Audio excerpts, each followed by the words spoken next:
Salve Maria Santíssima! Vamos continuar falando sobre a grande doutora da Igreja, Santa Teresa de Ávila, grande mestra da oração. Nós falávamos na primeira parte um pouco sobre a infância, sobre a adolescência de Santa Teresa de Ávila. A gente falou que como foi difícil para ela deixar a família, ter que sair, de certa forma, escondida.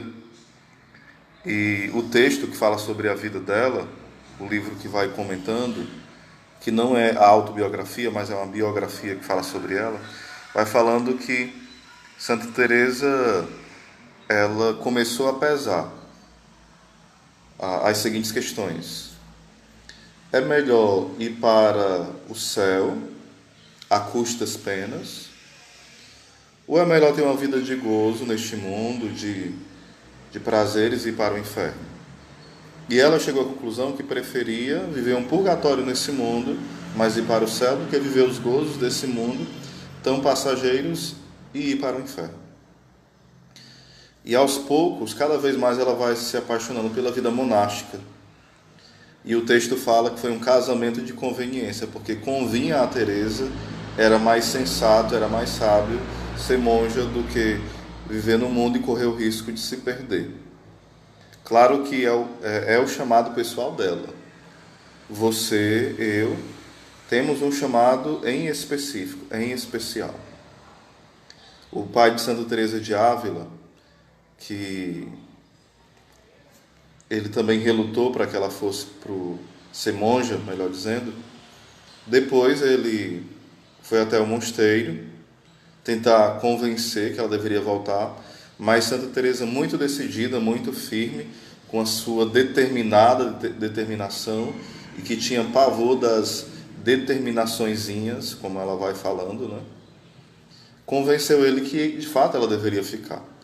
Daí ele trouxe várias doações para as monjas, né? Várias doações, se comprometeu com o próprio mosteiro. E foi algo muito belo, porque Santa Teresa de Ávila começou a ter uma vida muito profunda de penitência. Tão profunda de penitência que ela começou depois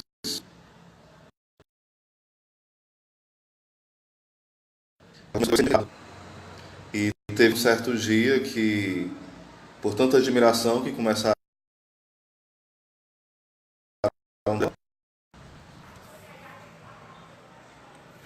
tá aqui parando um pouquinho a internet, né? Teve um certo dia que começou a ter tanta admiração pelas penitências dela, que ela fez algo bem diferente, bem esquisito. Ela entrou como se fosse amarrada e sendo levada, como se fosse de quatro, né, para poder passar essa vergonha, para passar por como se fosse uma louca, um alguém inútil, alguém imprudente, porque ela não queria essa honra, ela não queria essa admiração, ela queria a glória de Deus, não aparecer. Então ela não fez isso para aparecer, né? Uma certa vez ela estava chorando, e ela estava chorando com saudade da família. Só que ela estava chorando por começar a conhecer os santos pecados que ela tinha. Não que ela tivesse cometido algum pecado mortal. Na verdade, se acredita que ela nunca cometeu um pecado mortal mesmo. Mas ela começou a ver os pequenos detalhes, os pequenos defeitos. E isso a machucava, isso a feria. Porque ela via o quanto tinha ofendido o Senhor com aqueles pecados, por míseros que fossem. E cada vez mais ela começou a ter uma vida profundamente penitente, mas essa vida penitente não deixava que ela fosse alguém soberba, orgulhosa, mal-humorada. Pelo contrário, ela era uma ótima conselheira nesse período já de começo. Ela era muito agradável, muito boa em questão do trabalho, mas aos poucos ela foi adoecendo bastante pelas inúmeras penitências, por outras questões. Ela foi também ficando enferma, mas mesmo assim a vida era uma vida sacrificial.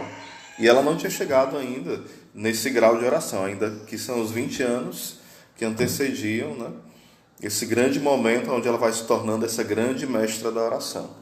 Então, Santa Teresa de Ávila é um exemplo para nós de penitência, de prudência, de humildade e de autoconhecimento.